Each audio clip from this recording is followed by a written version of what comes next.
Metro ఉదయం news కి స్వాగతం. వినుకొండలోని ఎన్ఎస్పీ కాలనీలో నిరసన కార్యక్రమం జరిగింది. పీడీఎం పల్నాడు జిల్లా అధ్యక్షులు షేక్ మస్తాన్ వలి అధ్యక్షతన శుక్రవారం జరిగిన ఈ కార్యక్రమంలో ఏపీ గిరిజన సంఘాల ఐక్యవేదిక రాష్ట్ర అధ్యక్షులు బి శ్రీను నాయక్, పీడీఎం పల్నాడు జిల్లా కార్యదర్శి జి రామకృష్ణ, పౌర హక్కుల సంఘం జిల్లా సహాయక కార్యదర్శి వినుకొండ పేరయ్య, పల్నాడు రైతు సంఘం నాయకులు కోలా నవజ్యోతి, ఎంసీపీ ఐయు మహిళా సంఘం నాయకురాలు గాదే కుమారి, ఆర్టీఐ జిల్లా అధ్యక్షులు కుమార్ తదితరులు రాష్ట్ర బడ్జెట్లో వరికపూడిశల ప్రాజెక్టుకు బడ్జెట్లో నిధులు కేటాయించకపోవడం, దానికోసం వినుకొండ ఎమ్మెల్యే జీవి ఆంజనేయులు, మాచర్ల ఎమ్మెల్యే బ్రహ్మారెడ్డి మాట్లాడకపోవడం ఈ ప్రాంత ప్రజల్ని మోసం చేయడమే అని, ఎన్నికలకు ముందు ప్రాజెక్టు పూర్తి చేస్తామని మరొకరు రాజకీయ సన్యాసం తీసుకుంటామని ప్రకటించడం, నేటి బడ్జెట్ మౌనం దాల్చడం పట్ల ప్రజా సంఘాలు తీవ్రంగా నిరసిస్తూ ఈ నాయకులు నైతిక బాధ్యత వహించాలన్నారు. బొల్లాపల్లి ఎగువ పల్నాడు ప్రజలకి సమాధానం చెప్పాలని డిమాండ్ చేశారు. ఈ కార్యక్రమంలో పీడీఎం రాష్ట్ర కమిటీ సభ్యులు కె శ్రీనివాసరావు, వై వెంకటేశ్వరరావు, పౌర హక్కుల సంఘం జిల్లా సహాయక కార్యదర్శి చికినం చిన్న తదితరులు పాల్గొన్నారు.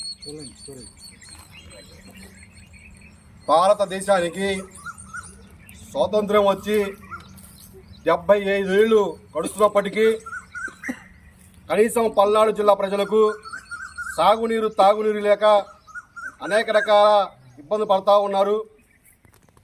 ఈ ఇబ్బందుల దృష్ట్యా గమనించినటువంటి అధికారంలో వచ్చినటువంటి కూటమి ప్రభుత్వం అధికారంలోకి రాగానే ఖచ్చితంగా వరికపూడిశల ప్రాజెక్టు పూర్తి చేసి సాగునీరు, తాగునీరు అందిస్తామని చెప్పేసి ఆనాడు ఎన్నికల్లో హామీలో భాగంగా ఇవ్వడం జరిగింది. ప్రధానంగా జీవి ఆంజనేయులు, అలాగే మాచర్ల ఎమ్మెల్యే అయినటువంటి బ్రహ్మారెడ్డి తక్షణమే రాజీనామా చేయాలని చెప్పేసి డిమాండ్ చేస్తూ ఉన్నాం. ఎందువల్ల అంటే ఎన్నికల్లో ఓట్లు వేయించుకొని వరికపూడిశల ప్రాజెక్టుని పూర్తి చేసే బాధ్యత మేము తీసుకుంటాం, అవసరమైతే మా పదవులకు రాజీనామా చేస్తామని చెప్పి ఇటీవల ప్రకటించినటువంటి విషయాన్ని కూడా మీ దృష్టికి తీసుకొస్తా ఉన్నాం.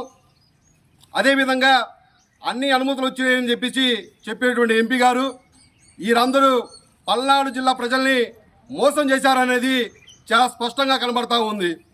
ఈరోజు జరిగినటువంటి బడ్జెట్ సమావేశంలో అసెంబ్లీలో ఉండి వాళ్ళు ఏం చేస్తున్నారని చెప్పేసి ఏపీ గిరిజన సంఘాల ఐక్యత తరపు నుంచి మేము ప్రశ్నిస్తూ ఉన్నాం. బడ్జెట్ కేటాయిస్తున్నారని చెప్పేసి మీకు తెలియదా?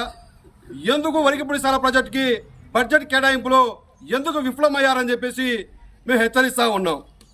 కనీసం వెల్దుర్తి, బొల్లాపల్లి, ఇతర గ్రామీణ ప్రాంతాల్లో గిరిజన తండాల్లో మద్యం ఏరులై పారుతుంది, కానీ కనీసం తాగడానికి గుక్క నీళ్లు కూడా ఇవ్వనటువంటి ఎమ్మెల్యేలు మీరు ఉన్నా ఒకటే, లేకపోయినా ఒకటి, తక్షణమే పదవులు రాజీనామా చేయాలని చెప్పేసి మేము డిమాండ్ చేస్తూ ఉన్నాం.